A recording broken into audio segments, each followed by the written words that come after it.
Começa agora mais um podcast Audiolivros Grátis.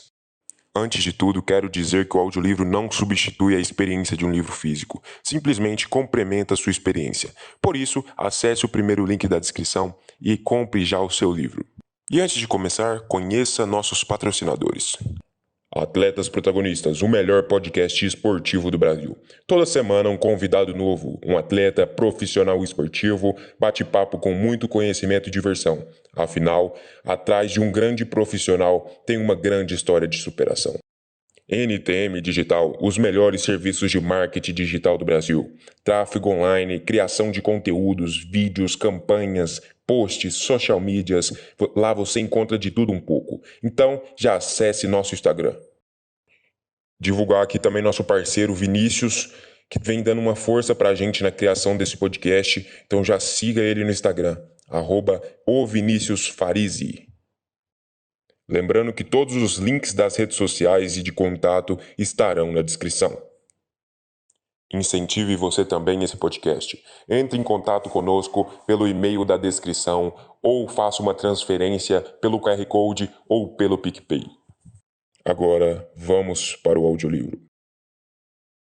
Autorresponsabilidade. Apresentação. Olá, sou Paulo Vieira e quero agradecer por você estar aqui nessa leitura comigo. O objetivo deste livro é passar uma síntese do princípio ativo de transformação de vida. A chave, a ferramenta para iniciar um grande processo de transformação em tudo que precisa ser mudado em sua vida. Faça bom proveito e boa viagem. Paulo Vieira. Prefácio. A obra literária do Paulo é uma confissão de amor à vida que nos induz a enxergar a paz que surge das águas, das pedras, dos frutos, das esquinas do mundo e dentro de nós, cuja opção maior deve ser pelo amor que nos levará a uma nova crença onde Deus será imediatamente reconhecido através da mudança interior de um novo homem. Os conceitos de autorresponsabilidade, os ganhos fantásticos no campo da inteligência emocional, o poder das palavras sobre a vida e a morte, a determinação de objetivos grandiosos, a fé como alavanca de conquista universal e o amor como fonte de libertação para aqueles que experimentam solidão, melancolia, ciúmes ou raiva fazem do livro uma pérola de inestimável valor. Tudo o que ele pretende é dividir com os seus leitores ideias extremamente positivas que ajudam a viver, que planificam e dão sentido maior a esta caminhada pela vida, mostrando que ninguém precisa ser infeliz. Paulo Vieira não filosofa simplesmente nem exercita devaneios literários próprios de poetas e sonhadores, porquanto ele relata passagens e vivências que o transformaram em um novo homem. O livro é um testemunho vivo e sedutor que consegue passar muita beleza, tanto na limpidez de sua sabedoria quanto na grandeza da transformação interior a que somos chamados a realizar. Acima de tudo, o livro é um convite à descoberta de coisas fascinantes que existem dentro de cada um de nós e que, através de ferramentas e exercícios próprios, tenta persuadir que quanto mais se descobrem tesouros pessoais, mais se passa a acreditar em Deus, autor primeiro de todas as coisas maravilhosas que nós, humanos, estamos apenas redescobrindo. João Saraiva, jornalista e professor. Dedicatória. Dedico este livro à minha amada esposa que pacientemente tem suportado minha rotina diária de trabalho e me encorajou e estimulou a seguir adiante com este projeto. A minha filha Júlia, que nasceu junto com o meu primeiro livro e agora é uma das minhas maiores e melhores fontes de aprendizagem e inspiração. Ao meu filho Mateus, que está em gestação e logo estará me ensinando e aperfeiçoando em mim o verdadeiro sentido da palavra amor. A todos os meus alunos e mestres com quem eu pude, de uma maneira ou de outra, compartilhar de suas vidas, seus conhecimentos e seus caminhos. E sobretudo a Deus, que me concedeu e permitiu ter as crenças e valores necessários para chegar até aqui e que me dão energia e entusiasmo para alçar voos ainda mais elevados na direção de uma vida ainda melhor.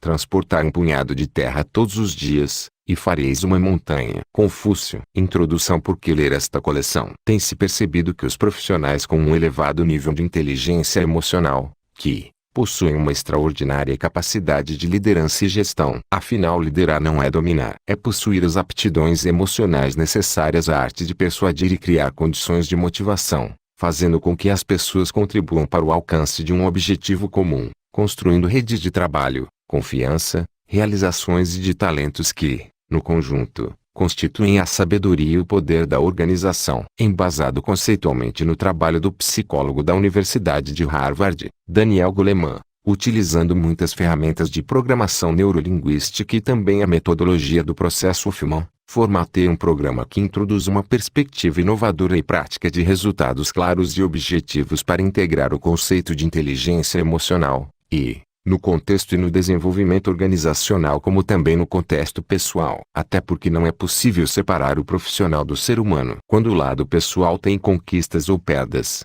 o profissional certamente também terá. Tal como explico no curso Inteligência Emocional, o livro também deixa claro que as emoções nunca foram bem vistas na nossa forma de ser e de estar. A maioria de nós foi tradicionalmente condicionada a deixar as emoções em casa, acreditando que para se ser feliz, eficaz e bem-sucedido, seria necessário fundamentar a nossa estratégia profissional e pessoal na racionalidade e na lógica. Entretanto, as emoções são uma parte essencial e inseparável daquilo que somos e do modo como nos relacionamos com outros e com o mundo, não podendo, portanto, ser ignoradas ou deixadas de lado. Emoções são interpretações de sentimentos, e há milhares deles: medo, ira, tristeza, e ciúme, prazer, esperança, paixão, vergonha, e centenas de estados de espírito: conflituoso, autoritário, irritadiço, melancólico, feliz, apaixonado pelo que, tal como diz Goleman, há muito mais sutilezas de emoção do que palavras para as descrever. A inteligência racional, fixada em padrões de qualificação técnica,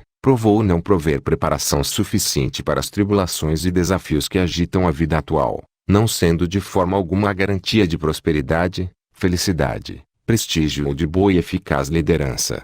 Tanto no seminário de inteligência emocional que ministro como neste livro, tal como no conceito de Daniel Goleman, a inteligência emocional, contrapõe-se ao estreito padrão do modelo do quociente de inteligência, apostando numa visão multifacetada do ser humano e oferecendo um quadro muito mais rico em referências e critérios existentes na capacidade humana, talentos, aptidões e no potencial dos indivíduos para o êxito e o sucesso pessoal. Essa aprendizagem de competências emocionais é proposta através da explicação técnica, emocional dos fundamentos que são ensinados neste livro. A quem se destina este livro? Ele se destina a toda e qualquer pessoa que busque uma vida mais equilibrada, próspera e feliz. Se você é essa pessoa, e esta é a sua busca, atreva-se e descubra um mundo de possibilidades e conquistas. Descubra e desperte todo o poder que existe dentro de você. Pontos-chaves. Quais ganhos no campo da inteligência emocional você terá? De acordo com Daniel Goleman,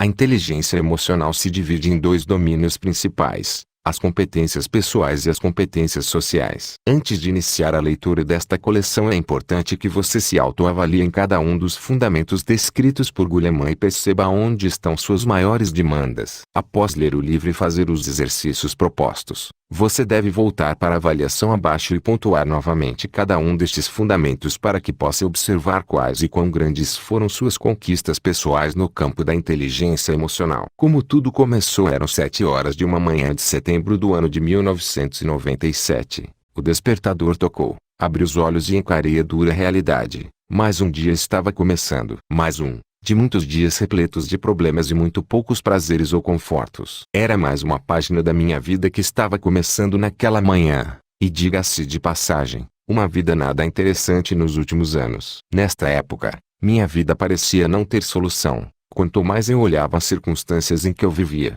menos esperança eu tinha. Casamento acabado, sem dinheiro, meu negócio indo de mal a pior, distante da família e dos amigos, pressão arterial elevada e com problemas renais. Era como eu vivia naquele momento. Decidi levantar mais tarde da cama naquela manhã e fingir que minha vida estava perfeita e sem nenhum problema. E assim fui. Tomei meu café como se fosse um príncipe, cabeça ativa e sorriso no rosto. Vesti uma ótima roupa e fui para o shopping passear. Aquele dia parecia ser diferente. O céu estava mais azul. Soprava uma brisa fresca e agradável. Apesar de todos os meus problemas, que eu decidira negar naquele dia, estava tudo em perfeita harmonia. Entrei em uma livraria e comecei a folhear livros até que me deparei com um pequeno livro vermelho escrito por um respeitado escritor da área de autoajuda. Neste livro, me deparei com um texto em forma de metáfora que narrava uma mitologia grega. E por incrível que pareça, foi a partir deste pequeno texto, Num livro de autoajuda que minha vida começou a mudar de forma extraordinária. Ali as minhas chaves foram ligadas. Vou reproduzir na íntegra o texto e compartilhar com você o início da minha nova vida. E como já falei, uma vida extraordinária. A história de Sísifo, um dos personagens mais interessantes da mitologia grega. Sísifo, o rei de Corinto, era tido como o mais esperto entre os homens. Apesar de toda a sua astúcia, ou talvez, justamente por causa dela, sempre se via diante das situações mais complicadas. Cada esperteza criava novas dificuldades, que por sua vez pediam novos estratagemas, numa sucessão de saídas provisórias. Certa vez, Sísifo descobriu por acaso que Zeus havia raptado Egina, filha de Ásopo, o deus dos rios. Como faltava água em suas terras, Sísifo teve a ideia de revelar a Ásopo o paradeiro de sua filha, desde que este lhe desse em troca uma nascente. O pai, desesperado, aceitou de bom grado a proposta. Deu a Sísifo a nascente e soube então que sua filha fora raptada por Zeus. Sísifo teve água, mas arrumou outro problema. Zeus ficou furioso com a delação e mandou a morte buscá-lo. Confiando na própria astúcia, Sísifo recebeu a morte e começou a conversar. Elogiou sua beleza e pediu-lhe para deixar enfeitar seu pescoço com um colar. O colar na verdade não passava de uma coleira,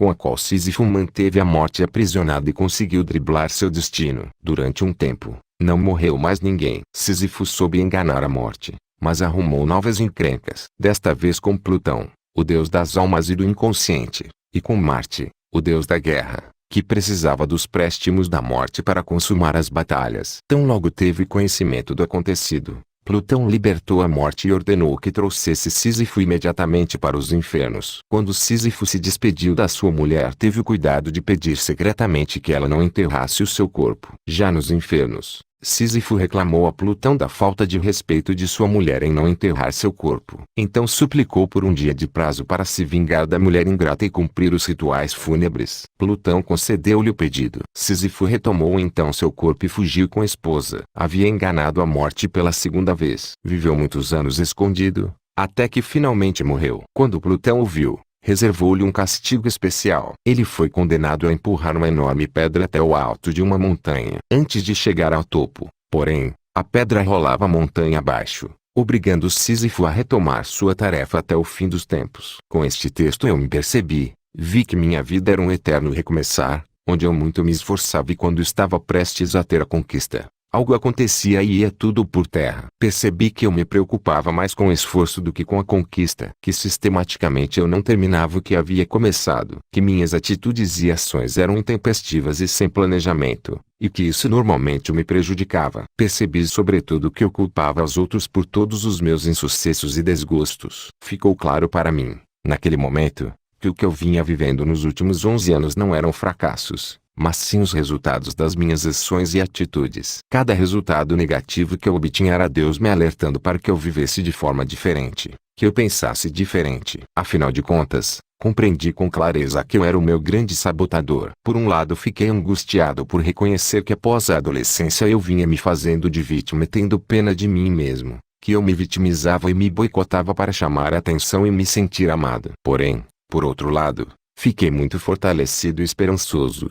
Afinal ficou claro também que eu era o capitão do meu destino, que fui eu que conduzi a minha vida àquela situação e que como condutor da minha vida eu poderia redirecioná-la para qualquer outro lugar. Li o pequeno livro de autoajuda mais 4 vezes em 3 dias. Senti cada frase, chorei cada palavra. Um novo Paulo estava sendo gerado. Busquei incansavelmente ajuda para mudar a única coisa que precisava ser mudada, eu. As coisas foram acontecendo como que por magia. As pessoas que conheci, os livros que li, os filmes a que assisti, até que fui para o processo filmando da quadrinidade. Quem voltou de lá não era aquele Paulo, e sim um novo Paulo. Eu estava renascendo aos 29 anos de idade para uma vida extraordinária. Estava renascendo para um novo trabalho, de alta rentabilidade e reconhecimento, constituição de um sólido patrimônio, um novo e feliz casamento com uma bela esposa e filhos encantadores, amigos presentes na minha vida, muita saúde física e um relacionamento íntimo com Deus. Eu venci. Aos 29 anos eu iniciei a minha caminhada para a vitória. Caminhada essa que continuo e continuarei por toda a minha vida. E é esse o convite que lhe faço.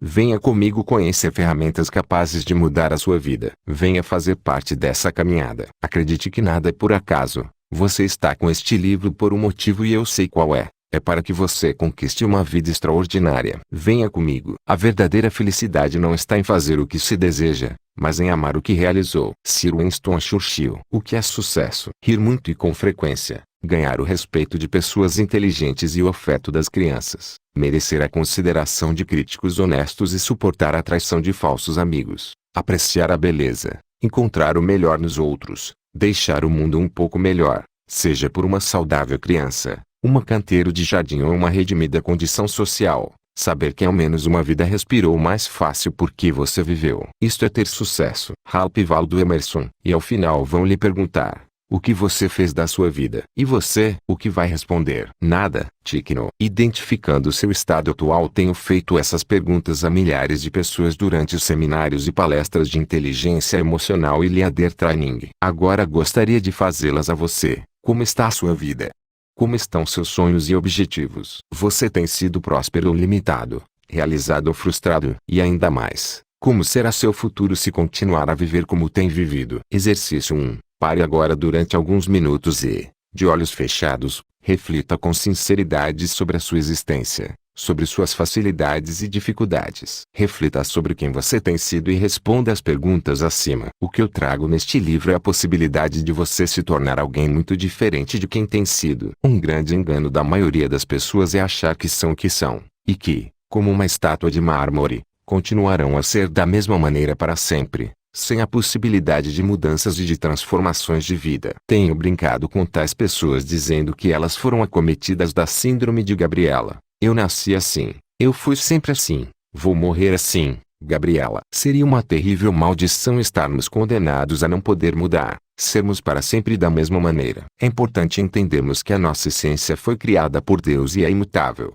até porque é perfeita. Porém, a criação que tivemos, a educação que recebemos, os ambientes que frequentamos, a quantidade e a qualidade do amor que nos foi dada nos tornou pessoas distantes dos nossos sonhos e potenciais, a ponto de nos perguntarmos quem somos. E como já sabemos, nós podemos ser e viver de maneira diferente do que temos sido e vivido até hoje. Podemos ser mais motivados, mais alegres, mais amorosos, mais competitivos, mais vitoriosos, mais entusiasmados, mais. Capítulo 1. Felizes. Enfim, podemos ser quase tudo o que quisermos ser. Isso é ser humano, ou seja, exercer de forma digna o livre-arbítrio que Deus nos deu. Acredite, você pode optar por uma vida muito melhor, uma vida muito mais farta de amor, conquistas e realizações. Exercício 2. Você deve responder as perguntas abaixo com muito empenho, sinceridade e humildade. São elas: 1. Ser. Quem é você? Escreva sobre seus sonhos,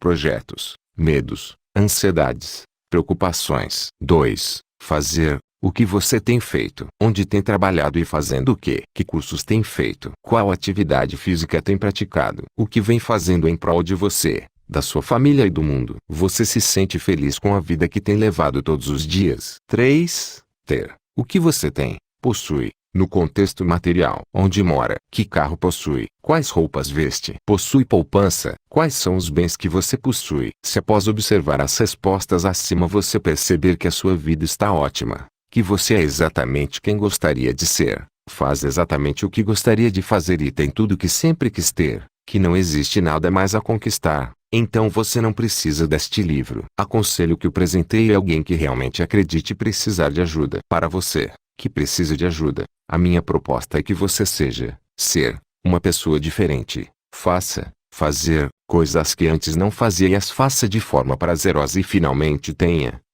o que sempre quis ter. É nessa jornada, é neste mundo mágico que você está entrando agora. Um mundo de possibilidades chamado de autorresponsabilidade. Um mundo de caminhos e escolhas. Uma maneira simples e eficaz de construir uma vida extraordinária. Aquele que for capaz de perder uma corrida sem culpar os outros pela sua derrota tem grande possibilidade de algum dia ser bem-sucedido. Napoleão Hill. Autorresponsabilidade. Seja como for, você é o único responsável pela vida que tem levado. Você está onde se colocou. A vida que você tem levado é absolutamente mérito seu, seja pelas suas ações conscientes ou inconscientes, pela qualidade de seus pensamentos, comportamentos e palavras, seja até mesmo pelas crenças que se permite ter. A afirmação acima pode parecer muito dura, pode parecer até mesmo como uma acusação. Peço que a entenda não como uma acusação e sim como uma realidade libertadora. A crença de que foi você que se colocou ou pelo menos se permitiu estar onde está, é muito salutar. Afinal,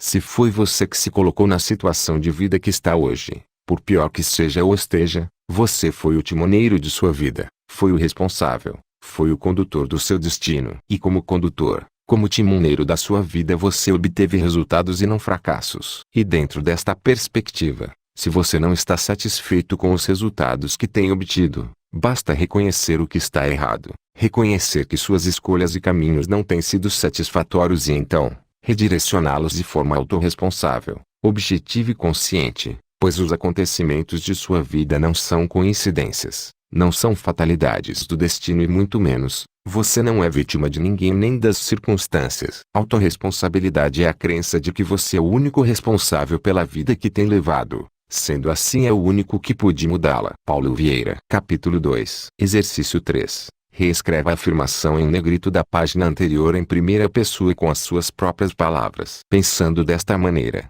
sendo e se comportando como o autor de sua história, certamente você poderá se colocar em qualquer outro lugar. Poderá escrever e reescrever seus caminhos e escolhas. A autorresponsabilidade retrata o fato de que você tem se colocado onde está, seja de forma consciente ou inconsciente. A autorresponsabilidade lhe dá poderes e o capacita a mudar o que deve ser mudado para continuar a avançar na direção dos seus objetivos conscientes e de um equilíbrio e plenitude de vida. É importante você saber que todas as nossas mudanças e conquistas se iniciam após assimilarmos e passarmos a viver de acordo com este conceito. Autorresponsabilidade. Como tudo na vida, acreditar ou não em qualquer coisa é uma questão de opção. Acreditar que você é o único responsável pela vida que tem levado também é uma questão de escolha. Particularmente, prefiro acreditar que criamos nossas experiências, seja por palavras, comportamentos, pensamentos ou sentimentos. E que tudo que falamos, agimos, pensamos e sentimos geram resultados objetivos e palpáveis nas nossas vidas. Pessoas de sucesso sabem utilizar sua estrutura mental para colher tais resultados e quando os resultados são ruins,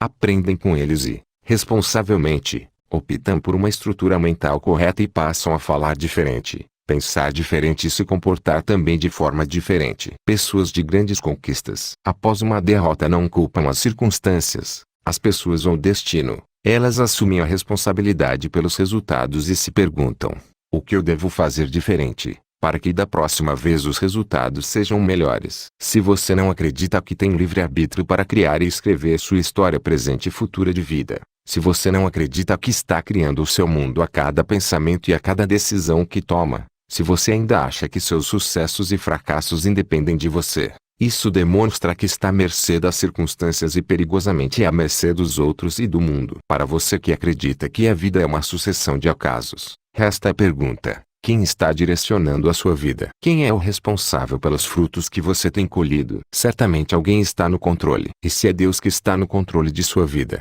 lembre-se que desde o Éden ele tem dado o livre-arbítrio ao ser humano e este não tem feito bom uso desse recurso. Você é do tipo de pessoa para quem as circunstâncias, os fatos vão simplesmente acontecendo e assim vai vivendo não como protagonista e sim como um coadjuvante, uma marionete que depois, sem pedirem licença, é convidado a rir ou chorar. Um compositor criou uma música que dizia mais ou menos assim: vida louca, vida breve. Se eu não posso te levar, quero que você me leve. A pergunta é: levar para onde? Para uma vida bandida, como diz o compositor mais à frente, ou para a felicidade? Ser autorresponsável é ter a certeza absoluta de que você é o único responsável pela vida que tem levado. Consequentemente, é o único que pode mudá-la. Pensar desta maneira é uma das melhores formas de avaliar e desenvolver seu nível de maturidade emocional e consequentemente aumentar exponencialmente a sua capacidade de realização. É a certeza de possuir uma crença que valida todas as outras crenças fortalecedoras que você possui. É a garantia de ser uma pessoa não apenas de ideias e sim uma pessoa de ação, uma pessoa realizadora. Enfim, uma pessoa capaz de construir uma vida feliz e plena. Exercício 4. Escreva nas linhas abaixo uma visão extraordinária da sua vida. Escreva sobre a vida que você sempre sonhou. Sem limites para sonhar. Escreva o que você gostaria de ser, fazer e ter. Escreva seus sonhos mais fantásticos sem crítica ou julgamento da impossibilidade. Apenas escreva a visão da sua vida extraordinária. Agora compare sua visão de vida extraordinária que você acabou de escrever com a vida que você tem levado que você descreveu no capítulo anterior. Esteja certo que as circunstâncias são criadas por você e como tal você pode mudá-las. Entretanto, para mudar as circunstâncias, será necessário uma forte decisão de romper com o passado, como também a persistência e perseverança para esperar que os novos frutos venham no tempo apropriado. Pois, como você verá no texto seguinte, existe tempo de plantar para depois regar o que foi plantado, e só depois colher. E repetir o processo, semear, regar e colher sempre. Uma história de autorresponsabilidade. Nelson Mandela passou aproximadamente 26 anos na prisão, dos quais muitos deles na solitária. Enquanto muitos dos seus colegas de cela se lamentavam, colocavam-se como vítimas da apartheid e dos colonizadores brancos, Nelson Mandela se colocava como autor. Ele responsabilizava a minoria branca pelo fato de estar preso. Entretanto, ele se considerava o único responsável pelos seus sentimentos, pensamentos e atitudes na prisão, e o que faria quando saísse de lá. Enquanto ele via seus amigos de cela e prisão sucumbirem, ele estava se preparando para ser o primeiro presidente negro da África do Sul. Estudou administração pública, direito internacional, direito penal e muitas outras matérias importantes para o seu futuro, enquanto encarcerado. Quando seus colegas e até mesmo os guardas o viam com tanto bom humor e felicidade, lhe diziam: Mandela, acorda, você está na prisão e daqui você só sai para o seu funeral. Outros, querendo entender tanta determinação e felicidade, o questionavam: como você faz para estar sempre tão bem? Ao que ele respondia: meu corpo eles podem ter prendido, mas a minha mente, pensamentos e sentimentos, sou eu que controlo. E ele continuava: posso responsabilizá-los pelas suas atitudes, porém eu sou o único responsável pelos meus sentimentos. Que tal você trazer esse poderoso conceito presente na vida das pessoas de grandes realizações para a sua vida? Quando os acontecimentos não geram os resultados que esperamos, quando nossa vida não está como gostaríamos, temos duas possibilidades. A primeira é assumir a responsabilidade pelos resultados e aprender com eles. A outra é achar um culpado, encontrar alguém para criticar e culpar. De uma forma ou de outra, sempre se eximindo da responsabilidade, colocando nos outros ou nas circunstâncias a responsabilidade pelo que acontece na própria vida. Tenho treinado, orientado e feito coaching com centenas de executivos de empresas e percebo cada vez mais a diferença entre os prósperos e os limitados, os fazedores de dinheiro e os batedores de ponto. Os limitados normalmente pensam muito, refletem sobre tudo, principalmente sobre o que pode não dar certo. Desta maneira se tornam peritos em justificar suas falhas e explicar por que as coisas não deram certo como eles haviam calculado. São pessoas, normalmente, de grandes ideias, porém de pouca realização. Este tipo de profissional costuma ajudar seus colegas, dão ideias e mostram onde eles estão errando e o que precisam fazer para terem êxito. E por incrível que pareça, eles normalmente estão certos. Suas ideias são boas e suas análises são coerentes. No entanto, são apenas ideias e, o mais crítico é que suas ideias normalmente só servem para os outros. Para eles restam a justificativa e a explicação por que suas ações e planos não deram certo. Uma grande ideia oriunda de profunda reflexão sem uma ação para colocá-la em prática é o mesmo que frustração. Já as pessoas de sucesso geram boas ideias, talvez não sejam as melhores ideias, talvez nem sejam suas, porém são capazes de pô-las em prática, de fazer acontecer. E se não obtiverem os resultados esperados, não reclamam, muito menos se justificam. Pessoas de sucesso simplesmente assumem que estão onde se puseram e com humildade e sabedoria buscam aprender com seus erros, para que da próxima vez possam obter resultados melhores. Lembre-se, as pessoas de sucesso não costumam desistir dos seus sonhos, elas aprendem com seus erros e perseveram, persistem nos seus sonhos, só que desta vez fazendo diferente, se comportando diferente, agindo diferente, pensando e sentindo diferente. Estudos da neurofisiologia cerebral mostram que o hemisfério esquerdo é o lado do cérebro responsável pela lógica, memória, sistematização e reflexão. É aí que reside toda a nossa capacidade de elaborar ideias, planejar, conjecturar. É onde reside o tão falado, porém hoje esquecido quociente de inteligência. Já o lado direito do cérebro é o responsável pelas emoções, sentimentos, pensamentos involuntários, inconsciência, intuição e crenças. É o lado responsável pela nossa capacidade de realização,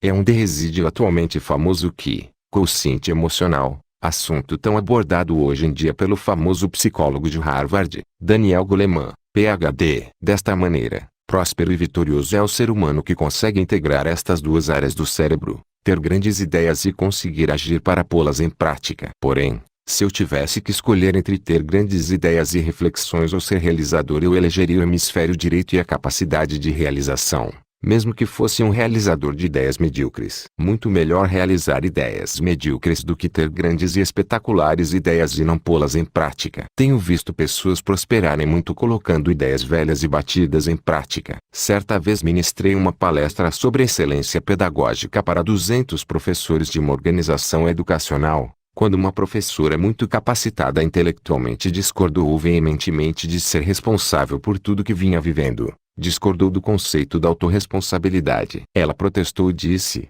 a vida do ser humano é determinada pelo seu conhecimento e a reflexão que faz sobre tal conhecimento. Em seguida ela começou a falar de Karl Marx em relação aos teóricos do socialismo e capitalismo, Einstein e Newton, Rousseau e outros pensadores. E falou efusivamente que somos o que sabemos e a reflexão que fazemos sobre esses conhecimentos. De certo modo ela estava certa, ou melhor, ela estava 50% certa. Realmente a reflexão é muito importante. Porém, como já disse, sem a capacidade de executar e realizar meus planos e ideias, só me restará a frustração. Num contexto macro é de vital importância a tais pensadores e suas teorias. Porém, num contexto pessoal e prático, nenhuma teoria vale absolutamente nada se ficarmos atados e imobilizados por reflexões e pensamentos, principalmente se essas teorias reforçam que somos meros espectadores, e que não podemos mudar ou reescrever nossa história. Após ela ter se pronunciado com tanta fúria, se sentindo acusada, apresentei a todos o que Albert Einstein pensava sobre o assunto. Penso 99 vezes e nada descubro. Deixo de pensar, mergulho no silêncio e a verdade me é revelada. Precisamos tomar cuidado para não fazer de nosso intelecto o nosso Deus. Ele tem músculos poderosos, mas não tem nenhuma personalidade. Realidade é meramente uma ilusão, embora bastante persistente. A imaginação é mais importante do que o conhecimento.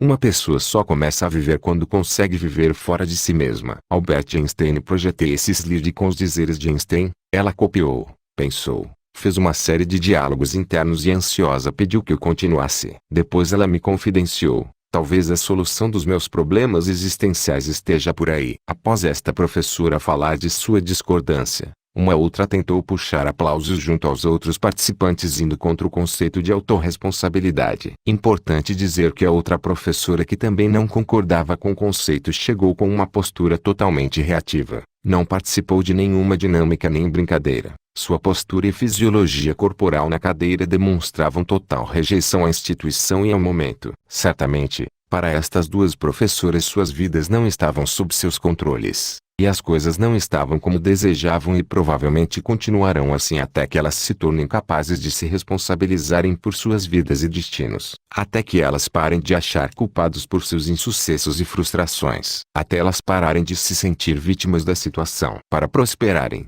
elas terão que parar de odiar o mundo, como se ele fosse o algoz de suas vidas. Terão de parar de se tratar como vítimas e eliminar a atitude de autocomiseração. Como consultor e palestrante em nível nacional, tenho passado por todo tipo de empresas e conhecido os mais variados tipos de profissionais. Os autorresponsáveis são otimistas e motivados independente das circunstâncias. Mesmo que não estejam sendo remunerados a contento, eles dão o seu melhor. Mesmo que não sejam reconhecidos pela organização, continuam sendo produtivos e alegres. E quando as circunstâncias se tornam adversas e não interessantes, eles optam por não reclamar, não criticar, muito menos culpar a empresa ou dirigentes por se sentirem como se sentem. Eles buscam em si a solução, e se não a encontram, eles simplesmente vão em busca de seus objetivos e eticamente pedem licença para fazer o seu caminho e criar responsavelmente a sua história. E, certamente, uma história de sucesso. Caso da vida real, e tive um depoimento que ilustra exatamente esta atitude de autorresponsabilidade. Seu nome é Carlos e hoje é um dos gerentes de loja de um dos maiores varejistas do Brasil. A história que ele relatou foi a seguinte: eu era gerente de uma das lojas de moda masculina de um grupo local. E tudo ia muito bem, até o dia em que o supervisor das lojas pediu demissão e foi substituído por outra pessoa da empresa. Logo ao entrar, O novato anunciou que os gerentes que eram amigos do antigo supervisor seriam todos substituídos. E assim foi. Aos poucos ele foi trocando os amigos do ex-supervisor, até que chegou a minha vez. Após muita perseguição, Carlos foi demitido. E as pessoas ao redor ficavam espantadas com sua atitude. Não havia nele raiva, muito menos sentimento de revanche. Se esta empresa não reconhecia todo o meu trabalho e os resultados gerados por mim, é porque aqui não é o meu lugar. É porque existe um lugar melhor para mim, dizia ele. E não seria buscando culpados e criticando o supervisor que ele continuaria crescendo. O que para muitos significaria um problema, para ele foi uma oportunidade. Assim, menos de um mês após ser demitido, o supervisor de um grande grupo calçadista soube da história de Carlos e sua postura madura e impecável, e o contratou para gerenciar uma de suas lojas. Isso aconteceu há 10 anos, e há 10 anos trabalho neste grupo, onde sou muito mais feliz pessoal e profissionalmente. Minha primeira loja aqui tinha 12 vendedores e atual tem uma equipe de 90 pessoas. Nunca parei de crescer. Hoje sou valorizado de verdade, concluiu Carlos. Certamente foi sua atitude de autorresponsabilidade que lhe possibilitou tal conquista. O jargão popular diz que tem poder quem age. Os autorresponsáveis agem de forma ativa. Eles vivem em primeira pessoa. São eternos aprendizes. Tenho visto muitos vendedores reclamando de suas empresas, dos seus preços não competitivos, de seus produtos e de seus chefes. Entretanto, tenho visto outros dentro das mesmas empresas e das mesmas equipes gerando grandes resultados com as mesmas condições, circunstâncias e recursos, porém com uma grande diferença: a atitude e a crença de que são os únicos responsáveis pela vida que têm levado, sendo assim os únicos capazes de mudar suas vidas. Na tempestade o pessimista reclama do vento, o otimista espera a tormenta passar e o autorresponsável ajusta as velas ao autor desconhecido, usando metáforas para mudar a si mesmo. A leitura da metáfora apresentada abaixo durante 7 dias seguidos o ajudará a contextualizar em sua vida e em sua mente a autorresponsabilidade não apenas como filosofia mas também como crença determinante de vida.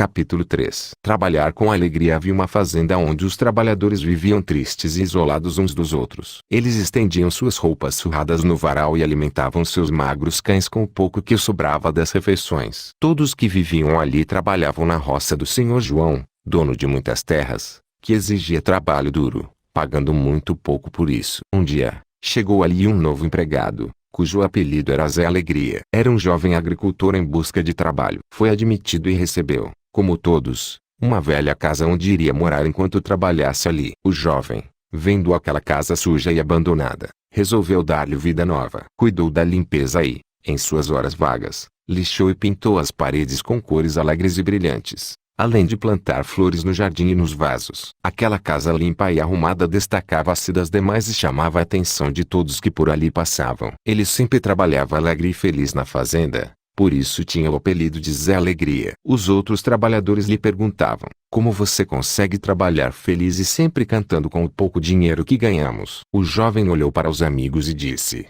bem, este trabalho hoje é tudo que eu tenho, e posso escolher como viver, e ao invés de criticar e reclamar, prefiro agradecer por ele. Quando comecei a trabalhar aqui, percebi as condições e tratamento que as pessoas recebiam e como ninguém me obrigou a aceitar este emprego, não tem sentido eu ficar reclamando. Não é justo que agora que estou aqui, fique criticando. Pelo contrário, farei com capricho e amor tudo aquilo que aceitei fazer. Os outros, que acreditavam ser vítimas das circunstâncias, abandonados pelo destino, o olhavam admirados e comentavam entre si: como ele pode pensar assim? O entusiasmo do rapaz, em pouco tempo, chamou a atenção do fazendeiro, que passou a observá-lo à distância. Um dia o senhor João pensou: alguém que cuida com tanto carinho da casa que emprestei, cuidará com o mesmo capricho da minha fazenda. Ele é o único aqui que pensa como eu. Estou velho e preciso de alguém que me ajude na administração da fazenda. Num final de tarde, seu João foi até a casa do rapaz e,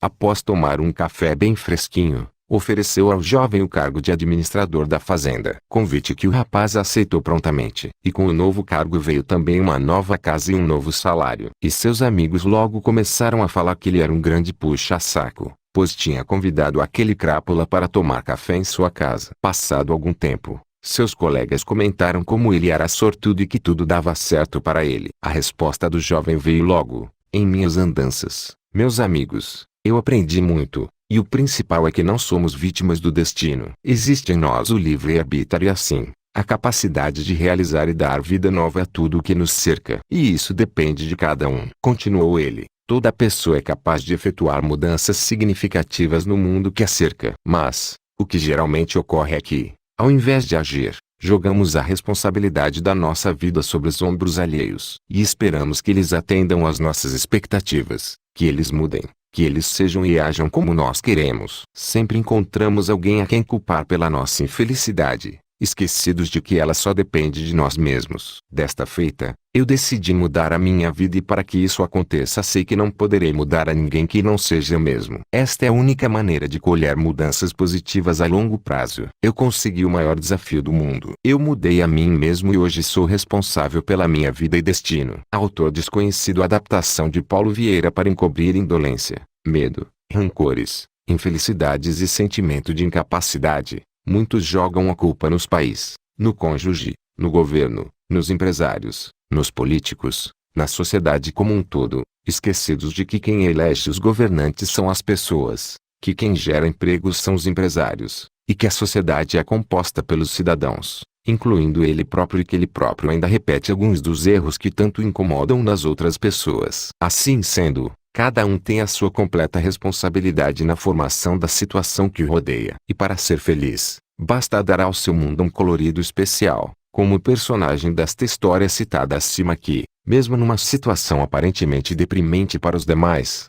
soube fazer do seu mundo uma realidade bem diferente. Nós podemos e devemos criar a realidade do mundo que nos rodeia. Isto também é autorresponsabilidade. Pessoas sem autorresponsabilidade culpam a falta de oportunidade como fator imobilizante em sua vida, como fator responsável pela mediocridade de suas vidas. E dizem assim: se eu tivesse dinheiro, se eu tivesse a chance, se meu pai tivesse sido, como se tem sido mal aplicado, se eu tivesse isso, se eu ganhasse aquilo, se fosse promovido, se os clientes fossem mais fáceis, se meu preço fosse mais competitivo, se eu tivesse mais tempo, se o dia tivesse 30 horas. O fato é, se não justificasse tanto, se não reclamasse tanto, se não esperasse tanto dos outros, tudo seria diferente na vida dessa pessoa. Caso da vida real 2. Um executivo da área comercial me relatou: para que eu tenha os resultados que esperam de mim, minha equipe deveria ser mais proativa e comprometida. Eles preencheriam seus relatórios e resumos de desempenho sem precisar de cobrança. O marketing da empresa seria mais agressivo e,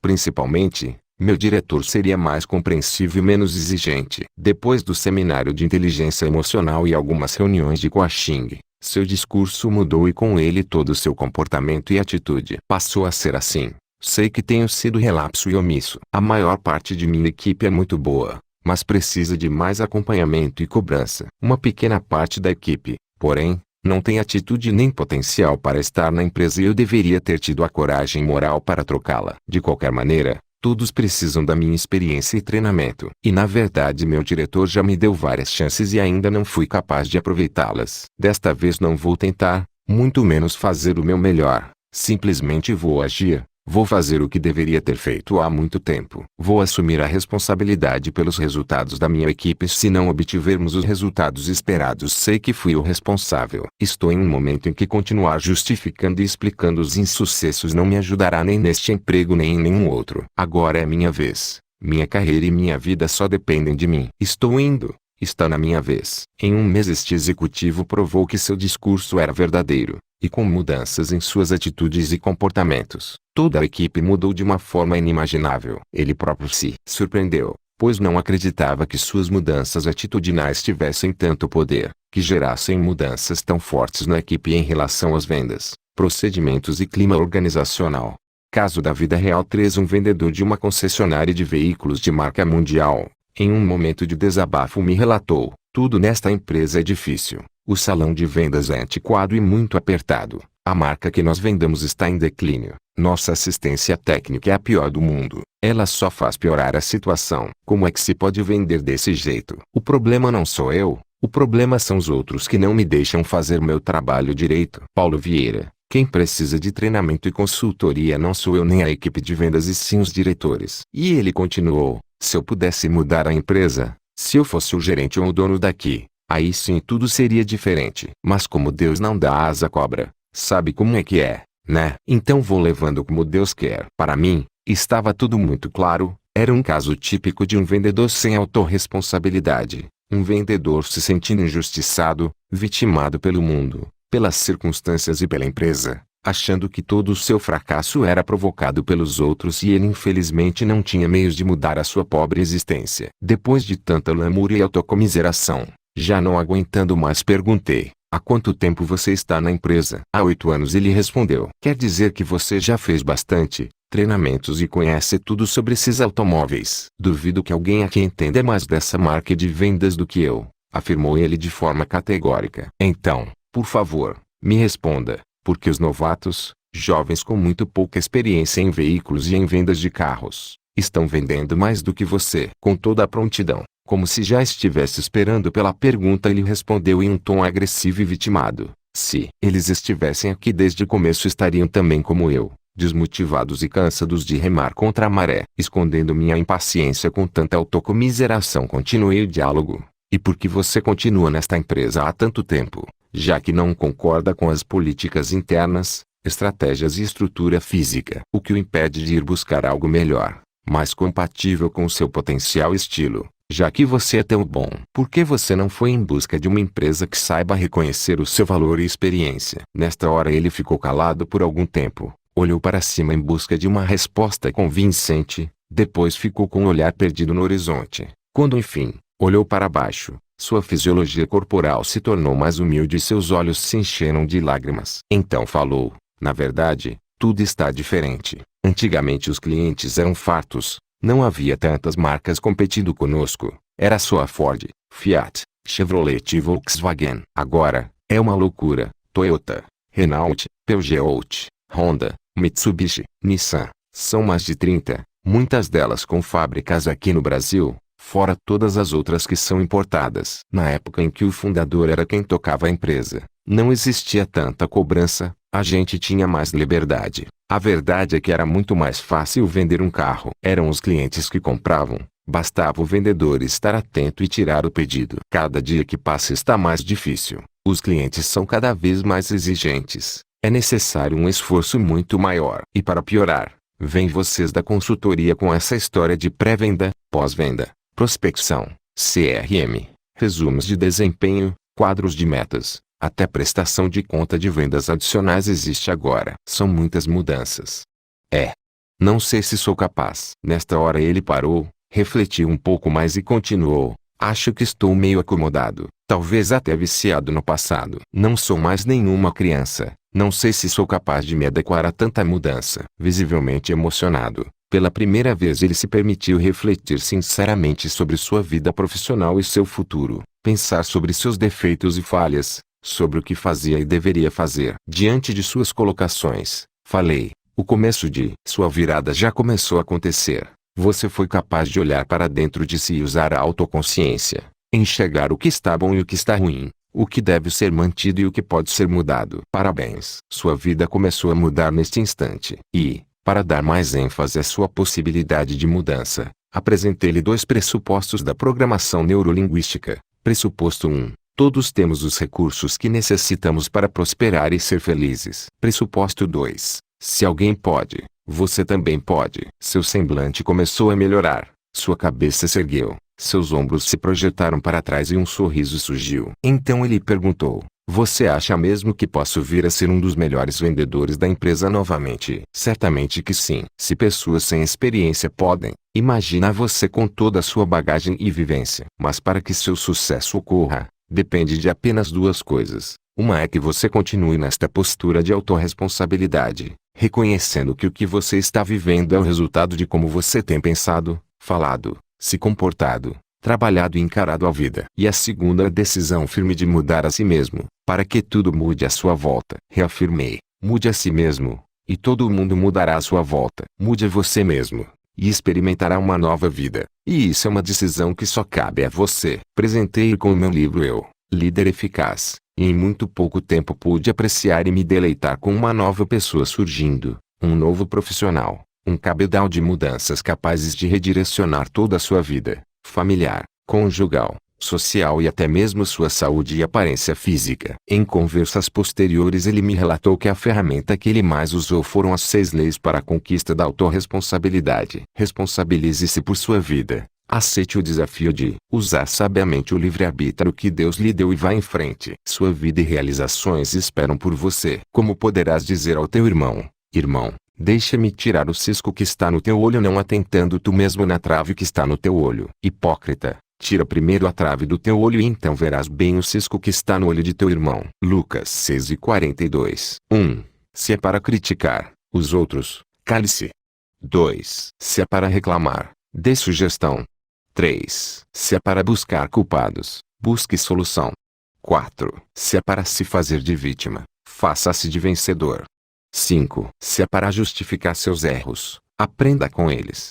6. Se é para julgar as pessoas, julgue suas atitudes. Estas 6 práticas linguísticas e comportamentais, transformadas em hábito diário, trarão tantas mudanças na sua vida e as pessoas ao seu lado perceberão que uma nova pessoa surge. Você verá novas oportunidades e possibilidades lhe batendo a porta. Coisas muito boas acontecerão, sem explicação. Então, você perceberá que a mágica da autorresponsabilidade chegou até você. Vamos entender melhor cada uma das 6 leis para a conquista da autorresponsabilidade. Lei número 1. Se é para criticar, cale-se. No dicionário da língua portuguesa, criticar significa examinar com critério notando a perfeição ou os defeitos. Significa também dizer mal ou censurar algo ou alguém. Por favor, não me venha dizer que as suas críticas são construtivas e que o objetivo real é ajudar o outro. Eu nunca vi em toda a minha vida alguém criticando o outro pensado realmente em ajudar. Como você se sente quando alguém olha para você e com um tom de quem sabe mais do que você sobre o assunto diz: olha, vou fazer uma crítica construtiva, mas é pro seu bem. Bastam estas 2 palavras críticas construtivas serem pronunciadas que normalmente o semblante cai. O olhar baixa e a pessoa. As 6 leis para a conquista da autorresponsabilidade. Capítulo 4. Se prepara para a bordoada que está por vir. Se o foco e a intenção fossem realmente positivos, ela não faria uma crítica. Ela se calaria ou daria uma ideia. Diria algo em que o foco fosse o acerto e não o erro. Algo que colocasse o ouvinte para cima e não para baixo. Se você é daqueles que adoram criticar e analisar tudo e continua achando a crítica um mal necessário, experimente em vez de fazer a crítica, dar uma sugestão ou ideia. Você verá que os resultados obtidos serão muito maiores e as pessoas farão questão de sua companhia e orientação. Algo que não acontece com os que gostam de criticar. Lembre-se, é muito fácil criticar. É muito cômodo falar do cisco nos olhos dos outros, porém isso impede de vermos a trave nos nossos olhos. Quando paramos de criticar, nosso foco passa a ser a solução e não o problema. Nossa mente subconsciente passa a se responsabilizar pelos acontecimentos e de forma mágica e inconsciente as decisões e atitudes se tornam mais acertadas, mais proativas, mais maduras e finalmente mais produtivas. Lei número 2. Se é para reclamar, dê sugestão. A definição da palavra reclamar é muito clara e não dá margem para outra interpretação. Reclamar é exigir para si, reivindicar, e em outra abordagem significa também queixar-se, protestar e lamuriar. Infelizmente existem pessoas pautando suas vidas à base de reclamações e cobranças desenfreadas, criando para si uma existência pobre e carente. Na Bíblia existem muitos relatos do poder das palavras proferidas pelas pessoas e mesmo assim muitos cristãos continuam com uma total imprudência verbal,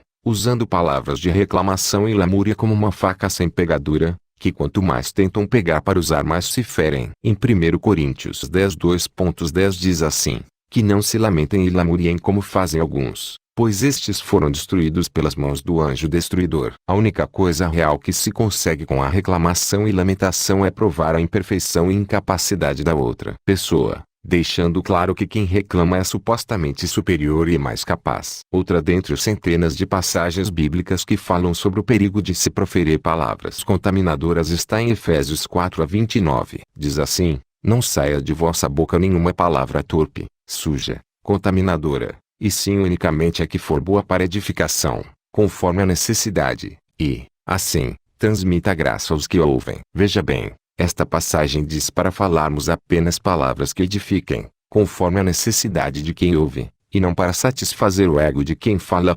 Certamente a característica mais forte e perigosa da reclamação é a fuga da autorresponsabilidade. É se eximir dos acontecimentos. É olhar o que acontece consigo e ao seu redor como se não tivesse nenhum poder ou influência. É tirar o foco das coisas erradas e indesejadas de se colocar nos outros ou nas circunstâncias. É se fartar na reclamação se eximindo da ação. É sentar e observar o circo e pegar fogo em vez de concentrar seus esforços na solução. Ou agimos com nossa atenção e interesse na solução ou reclamamos e colocamos nossa força e poder no problema. Pessoas vitoriosas não perdem tempo reclamando e focando o problema. Seu precioso tempo é demandado na solução, focando as possibilidades e não as impossibilidades e consequências destas. Isto não quer dizer que pessoas equilibradas e autorresponsáveis não confrontem os outros com a verdade. Não impede que olhem nos olhos de seus filhos e sem reclamar diga o que espera dele, que esse caminho não será de felicidade. Não reclamar não significa se calar diante de um erro ou mau desempenho e fingir que não viu. É fundamental para o sucesso das 6 leis que você possa confrontar as pessoas com a verdade, dizer-lhe suas expectativas e o que de fato ela realizou, falando muito mais de fatos e dados do que de sentimentos. Muitas pessoas usam a reclamação como uma forma de chamar a atenção,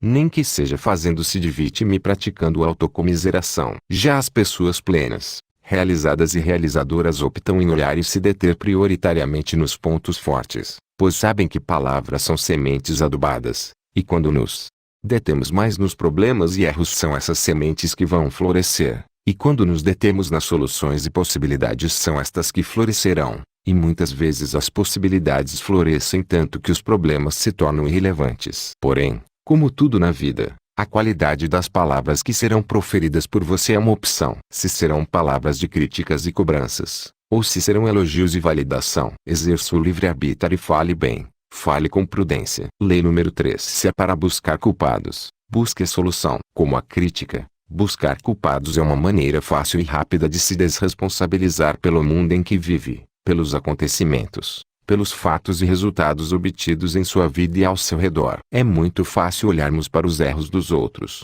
porém, mais difícil percebermos os nossos. A nível neural, é um grande perigo, pois o hemisfério direito, que é o lado realizador do nosso cérebro, ao receber a mensagem que o resultado insatisfatório obtido foi por culpa dos outros, cria o seguinte diálogo interno: por que mudar e fazer diferente, se o resultado negativo obtido foi por culpa do outro? Dessa maneira a pessoa continua a repetir os mesmos erros, sem no entanto aprender com eles. Afinal, se são os outros os responsáveis por tudo isso estar assim, por que deveria mudar? Os outros que mudem. Ponto mediano. Por que mudar se são os políticos do que são corruptos? Ponto mediano. Por que mudar se o problema é meu professor que é ruim? Ponto mediano. Por que mudar se o problema é minha esposa que é crítica e reclama de tudo? Ponto mediano. Por que mudar se o problema é a minha equipe que é desmotivada e não corre atrás das vendas? Ponto mediano. Por que mudar se o juiz é corrupto e meu time sempre perde? Enquanto você não abolir essas justificativas intelectuais de sua vida,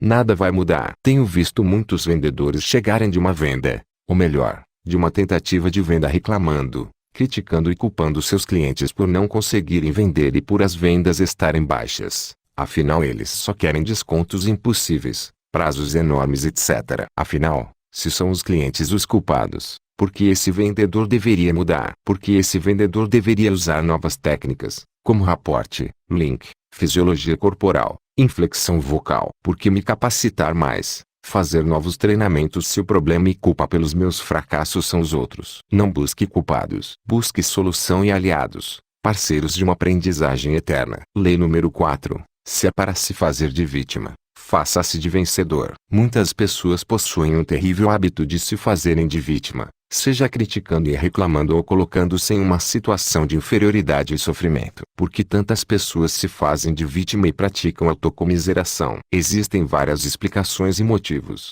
Um deles é o seguinte: as pessoas quando crianças precisam se sentir amadas e importantes. Porém, por incapacidade afetiva ou por falta de tempo dos pais, estas crianças não obtiveram tal alimento emocional. E um dia esta criança adoeceu, e quando os pais perceberam que era uma doença um pouco mais grave, voltaram-se totalmente para ela, com carinho, atenção, cuidado que na compreensão infantil era justamente o amor, o que ela tanto almejava. Passaram-se dias, ela ficou sã, e mais uma vez as coisas voltaram ao normal. Os pais já não tinham mais aquele cuidado com ela, aquela atenção, aquele carinho, e ela já não percebia mais o amor deles. E como é normal na primeira infância, Mais uma doença surgiu e novamente todas as atenções voltaram-se para ela. Carinho, atenção, cuidado, gostos e vontades. Mais uma vez a criança sentiu a plenitude de ser amada e importante. A repetição desse ciclo deixou um aprendizado inconsciente nesta criança. Quando sofro, fico doente. Debilitada passo a ser amada e querida e quando estou boa e sã ninguém liga para mim. Então, muitos de nós crescemos, ficamos adultos, racionais, porém aquela criança continua lá dentro querendo atenção e carinho, querendo se sentir importante e amada. E para conquistar amor e carinho, o caminho já foi aprendido na infância. Basta sofrer ou mostrar que está sofrendo que supostamente as pessoas prestarão mais atenção, cuidarão e darão mais carinho. E isto costuma até ser verdade, porém por um curto espaço de tempo. E novamente este adulto carente e infantilizado sairá em busca de se sabotar e levar a sua existência ao declínio. Mostrará a quem lhe der ouvidos que está sofrendo, que está em crise, que sua vida é muito difícil. Relatará como as coisas estão difíceis em casa, as contas atrasadas, carestia e sofrimento, abandono, e assim por diante. Se você de fato quer chamar a atenção, ser querido, amado e admirado, viva como um vencedor, haja como um vencedor, fale como um vencedor, que da sua boca saiam palavras de vida e construção. Ninguém consegue a atenção e carinho de outras pessoas por um longo período falando de seus sofrimentos e angústias a não ser que esta outra pessoa também seja acometida do mesmo mal, a autovitimação. Aí serão duas pessoas debilitadas emocionalmente servindo de muleta a uma outra. Lei número 5. Se é para justificar seus erros, aprenda com eles. O erro é a parte integrante do processo de aprendizagem. Se não houver erro não haverá aprendizado. Muitas pessoas já debilitadas emocionalmente e acostumadas a ser criticadas e até mesmo humilhadas, ao errar foram programadas inconscientemente para negar e fugir de seus erros, evitando tanto quanto possível reconhecê-los, evitando olhar para si, e assim, evitando se sentir mais uma vez diminuídas e invalidadas. Para nos livrarmos deste terrível hábito, é necessário adquirirmos uma nova crença. Não existem erros, apenas resultados. Pessoas de sucesso trazem esse pressuposto da PNL arraigado em suas vidas, em suas atitudes. Pessoas realizadas e autorresponsáveis acreditam de fato que tudo de ruim que lhes acontece não são erros, muito menos fracassos, são efeitos, são resultados, e que dessa maneira podem aprender com eles. E para não colher os mesmos resultados basta fazer diferente na próxima vez. Einstein dizia, loucura é continuar fazendo a mesma coisa e esperar resultados diferentes. Todas as pessoas alcançam algum tipo de resultado. Se estou gordo, não preciso entender como frustrante ou fracasso. Posso entender como o resultado da minha maneira de viver e me alimentar. E se quero outro resultado basta mudar, encontrar outra maneira de me ver, viver e me alimentar. Se as vendas este mês não foram satisfatórias, isto não precisa ser encarado como uma derrota, pois se assim for, você ficará debilitado, desmotivado e provavelmente será ainda pior no mês seguinte. Você pode encarar os resultados fracos como um aprendizado, uma maneira de como não agir em relação às suas vendas. Se você não prospectou, mude e prospecte novos clientes. Se você não usou técnicas de vendas, use-as. Se sua fisiologia corporal não foi tão atraente, eleve os ombros, crie um belo sorriso no rosto e enfim, aprenda. Aprenda com tudo e com todos e a partir do resultado obtido mude a si mesmo na busca de novos e melhores resultados. Lei número 6. Se é para julgar as pessoas, julgue apenas suas atitudes e comportamentos. Quando alguém nos ofende, a reação normal na maioria das pessoas é se magoar e entender a ofensa como algo pessoal e direto. Quando alguém nos tranca no trânsito, o mais comum é xingar, reclamar e até mandar sinais imorais, agressivos e obscenos, entendendo a trancada como algo proposital e pessoal, algo que o suposto barbeiro fez diretamente contra a nossa pessoa. Esta maneira de levar a vida é muito pesada e nada produtiva. É como dar força e poder a alguém que não deveria ter força nem poder sobre sua vida. É deixar um desconhecido mandar nos seus sentimentos e emoções. A pessoa autorresponsável não julga a pessoa e sim a atitude dela. Seu diálogo interno é mais ou menos assim: que barbeiragem aquela pessoa fez? Podia até causar um acidente. Já uma pessoa com um nível baixo de autorresponsabilidade diria o melhor, gritaria mais ou menos assim: ei, seu irresponsável, tá querendo me matar, seu cretino, seu imbecil. Comprou a carteira onde? E dali sairia completamente irritado e zangado, tendo suas próximas horas influenciadas negativamente por aquela pessoa que cometeu uma barbeiragem. Se agredir verbalmente funcionasse, Não teríamos mais barbeiros no trânsito. Em vez de julgar e condenar as pessoas ao seu redor, tente julgar e compreender as atitudes delas. E assim compreender que pessoas que cometem barbeiragem podem ser pessoas maravilhosas. Que pessoas que nos magoam podem ser nossos melhores aliados. Que pessoas que não são tão verdadeiras conosco podem ser nossos protetores. E se cada um de nós, em vez de procurar erros e falhas nos outros, procurasse em si, certamente o mundo seria muito melhor, com menos barbeiros, com menos ofensa e com mais verdade. Como diz nas Sagradas Escrituras, com a mesma moeda que julgas serás julgado, ou ainda outra passagem que diz que só Deus pode julgar os vivos e os mortos. A nós só compete julgar as atitudes e ações, e de preferência começando por julgar as nossas próprias. Sábio é o homem que chega a ter consciência da sua ignorância. Barão de Tararé. Como em tudo em nossas vidas, o que se fala e como se fala são hábitos, algumas vezes produtivos e engrandecedores, outras vezes destrutivos e limitantes. E usando autorresponsabilidade em nossas vidas podemos escolher e optar pelo que nos faz bem. Com um pouco de esforço racional e disciplina você pode começar a mudar tais hábitos. Para isto aconselho que imprima 6 leis em papel e cole nos lugares onde você mais frequenta e é mais fácil de visualizar, como por exemplo, no espelho do banheiro, no retrovisor do carro, na tela do computador, na moldura na parede do escritório e em todos os lugares que sejam de fácil acesso e que o mantenham atento às 6 leis. Tenho visto não apenas uma ou duas pessoas, e sim centenas de pessoas mudarem incrivelmente suas vidas em apenas uma semana,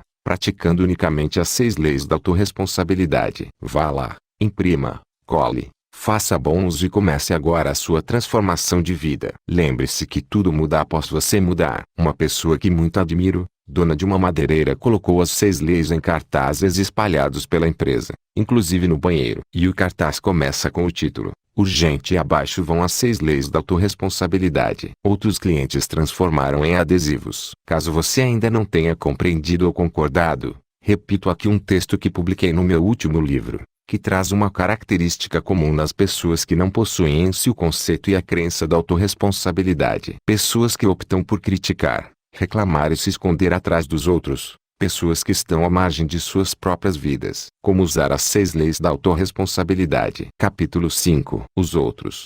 Veríssimo que me desculpe, mas atribuir tudo de ruim só ao povo é incorreto e incompleto. O povo é aquilo mesmo, talvez até mais. Porém não é o único responsável por tudo estar errado. Tem os outros que não prestam. Vamos às eleições de 1989. Todos queriam Lula, mas na hora da verdade, vêm os outros e votam incolor. A anarquia que reina no Congresso nada tem com o povo, que não vota leis. São os outros que votam. Os outros fumam nos ônibus e elevadores e nem se preocupam com as boas maneiras ou proibições. Os outros que obedeçam, dizem cinicamente. Quem é que não sabe votar? Quem votou neste político que além de corrupto ficou impune? Quem fura as filas? Quem dirige sem cuidado, achando-se dono das ruas só porque tem carro? Quem entra na contramão? Quem buzina quando abre o sinal verde? Quem acreditou no choro da santa, ou na imagem da santa no vidro? Os outros e ninguém mais. Alguém já teve notícias de acidentes que não sejam provocados pelos outros? Nunca. Eu, quando viajo, nem me preocupo comigo, mas com os outros que são irresponsáveis, ultrapassam nas curvas, guiam com excesso de velocidade. Os outros, sempre os outros. Os outros são nossa desgraça. Mas quem afinal são os outros? Devem ser entes sobrenaturais, pois nunca os outros se identificam. Todos criticamos ou nos escondemos por trás dos outros. Todos projetamos nos outros os traços ruins de nossa personalidade. Todos esperamos que os outros cumpram com o dever, mas ninguém diz quem são os outros. Luciano Lira Macedo. Nunca lhe deram oportunidade, mas você já pensou em criá-las por si próprio? Napoleão Hill. Se eu tivesse tido oportunidade. Durante um seminário para professores universitários, uma professora de educação física visivelmente triste e desesperançosa contestou o conceito de autorresponsabilidade e afirmou categoricamente que seus fracassos e insucessos só ocorreram pela falta de oportunidades. Infelizmente a sorte não me sorriu, disse ela toda cheia de pena de si mesma. E o pior nisso tudo, é que não era apenas uma justificativa pelos seus insucessos. Ela realmente cria profundamente que oportunidade acontece ao acaso. Uns têm e outros não. No caso dela, porém, As oportunidades aparecem apenas para os outros. O que ela nunca se perguntou foi por que oportunidades surgem para os outros e não para ela. Ela nunca se deu conta do que os outros faziam diferente dela para terem oportunidades. Infelizmente, ela não foi capaz de perceber que os outros, que tinham oportunidades, agiam, pensavam e sentiam radicalmente diferente dela, e que era justamente essa combinação de pensamentos, sentimentos e atitudes que geravam tais oportunidades. As pessoas de sucesso não esperam as oportunidades aparecerem, muito menos reclamam quando não aparecem, pois eles sabem que estão no controle do barco de suas vidas. Sabem que as coisas não acontecem simplesmente, elas são criadas consciente ou inconscientemente. Elas sabem que nada acontece por acaso, que a nossa atitude diante da vida que vai trazer seus resultados e que tudo, absolutamente tudo, é resultado dos nossos pensamentos, sentimentos e comportamentos. O que estamos colhendo hoje é o resultado do que plantamos no passado. E pode crer, estamos plantando a todo instante. Se estou ereto e alegre, certamente estou plantando tais sementes. E com pensamentos, sentimentos e palavras positivas, colherei alegrias e conquistas. Se, porém, estou carrancudo e triste, com pensamentos e atitudes. Capítulo 6. De desesperança, provavelmente colherei resultados pertinentes ao meu estado atual. Se falo, colherei algo. Se me calo, também colherei. Se me faço presente, terei resultados, e se me ausento, também. Este livro lhe permitirá gerenciar de forma consciente todos os seus pensamentos, sentimentos e atitudes. E, desta forma, os resultados positivos irão simplesmente acontecer. As oportunidades aparecerão. Quando gerenciamos nosso estado presente, pensamentos, palavras, sentimentos e comportamentos, nos tornamos capazes de direcionar com grande margem de acerto nossa vida na direção desejada. Tenho visto que a maioria das pessoas que se julgam desafortunadas e sem oportunidades, estão na verdade cegas pelas suas crenças limitantes. Elas simplesmente não percebem toda uma infinidade de possibilidades que esbarram nelas, muitas vezes de forma escancarada. Pessoas que esperam pelas oportunidades não sabem absolutamente nada sobre dirigir ou conduzir suas vidas, e muito menos sobre a autorresponsabilidade. Para elas, viver é na verdade sobreviver, e vão levando a vida como dá, como Deus quer, sempre culpando ou esperando que os outros as ajudem ou no mínimo não as atrapalhem. Como é frustrante a vida das pessoas que não são capazes de construir suas oportunidades. Como são frágeis profissionalmente aqueles que se colocam à mercê do mundo, na fila de espera de uma oportunidade. Paulo Vieira. Estas pessoas mal sabem ou preferem não saber que tais oportunidades se manifestam constante e sistematicamente na vida de todos. Porém, pessoas com as atitudes certas não apenas as percebem e criam, como também e principalmente, as aproveitam. Estudos cada vez mais frequentes atestam que quanto mais a pessoa se sente responsável pela vida que tem levado, mais realizada e plena ela é. Traga a autorresponsabilidade não apenas como uma filosofia de vida, e sim como uma crença forte arraigada na sua mente, palavras e atitudes. Quando sou tentado a criticar, mordo a língua. Quando sou levado a elogiar, grito do alto dos telhados. C.G.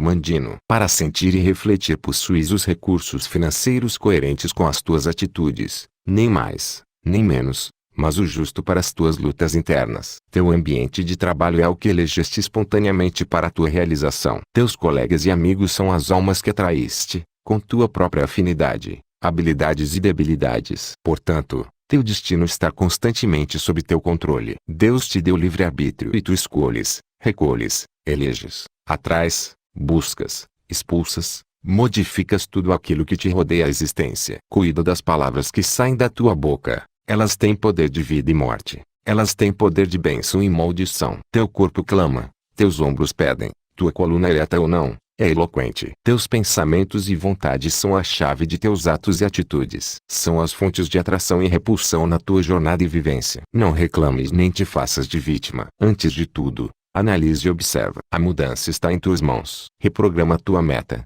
Reprograma tua mente. Busca o bem e viverás melhor. Busca Deus e te conhecerás melhor. Embora ninguém possa voltar atrás e fazer um novo começo, qualquer um pode recomeçar agora e fazer um novo fim. Autor desconhecido. Adaptação de Paulo Vieira. Capítulo 7. Não permita que o que você não pode fazer interfira no que você pode fazer. John Wooden. Algumas pessoas pseudo-autorresponsáveis acham que devem ou precisam mudar as pessoas para que suas vidas sejam produtivas e prósperas como elas esperam. Entretanto, o autorresponsável se basta nas suas escolhas, nas suas decisões e na sua fé no Criador. E desta maneira fez bom uso do livre-arbítrio dado por Deus. As pessoas realmente prósperas sabem por experiência própria que não é produtivo nem frutífero tentar mudar quem está à sua volta. Elas sabem que seria um ato de arrogância e prepotência sair por aí, como o sábio do mundo, querendo que as pessoas sejam diferentes, impelindo, coagindo, impondo ou até mesmo persuadindo as pessoas para que sejam aquilo que eles, sábios do mundo, entendem como certo. As pessoas autorresponsáveis sabem que, ao médio e longo prazos, os resultados de tentar mudar as pessoas e fazê-las atender suas expectativas, fazê-las agir como querem que elas ajam geram resultados normalmente desastrosos. Antes de tentar mudar alguém devo mudar a mim mesmo. Se não consigo mudar a mim, por que conseguiria mudar outras pessoas? Tenho visto muitos pais aplicando penas severas a seus filhos por tirarem notas ruins como alunos, quando na verdade tais notas são reflexos diretos de pais ruins ou de pelo menos uma educação deficiente. Se tivesse uma avaliação para pais, certamente estes seriam reprovados imediatamente, com notas muito piores que a dos seus filhos. Um pai autorresponsável antes de querer mudar seu filho, muda a si mesmo. Talvez dialogando mais, sendo mais presente, mais amoroso e até mesmo sendo mais firme e não sendo tão permissivo. Ou ainda, tal pai poderia deixar de ser tão crítico, tão ditador, tão agressivo e sempre mudando minha existência sem mudar as pessoas. Capítulo 8. O dono da verdade,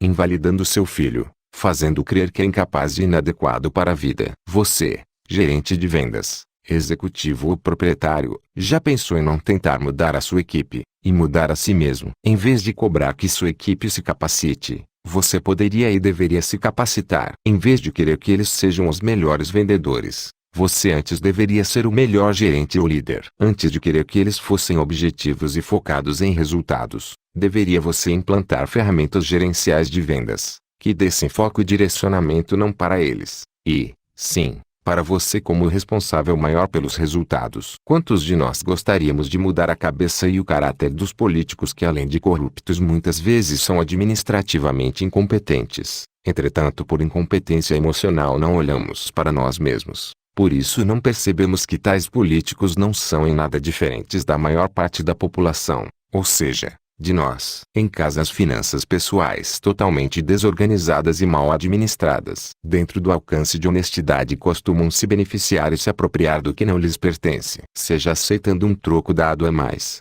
que não lhe era devido, ou achando uma carteira com dinheiro, ficando com o que é de valor e se sentindo bom samaritano porque devolveu os documentos. Ou ainda como um caso que presenciei, no qual uma vendedora viu quando uma cliente deixou cair sua Mont Blanc. Esperou que ela se fosse para se apropriar da bela caneta. E depois, contando para os colegas, também corruptos como ela, como se fosse uma grande vantagem ter ficado com o que não lhe pertencia e dizendo, a granfina deu bobeira e o que é achado não é roubado. No meu entendimento, este tipo de pessoa é tão ladra como qualquer político corrupto. A diferença é seu poder de alcance. Certamente, se tivessem mais alcance, estariam roubando a merenda escolar ou desviando o dinheiro do povo. A única coisa que as torna diferentes é onde estas duas pessoas se encontram e até onde suas mãos alcançam. Sendo assim, seja diferente. Antes de querer ou exigir que os outros mudem, mude a si mesmo, mude sua forma de pensar, de sentir e tudo ao seu redor vai mudar como por um passe de mágica. Tudo ao seu redor vai se adequar coerentemente com esta nova pessoa que surge,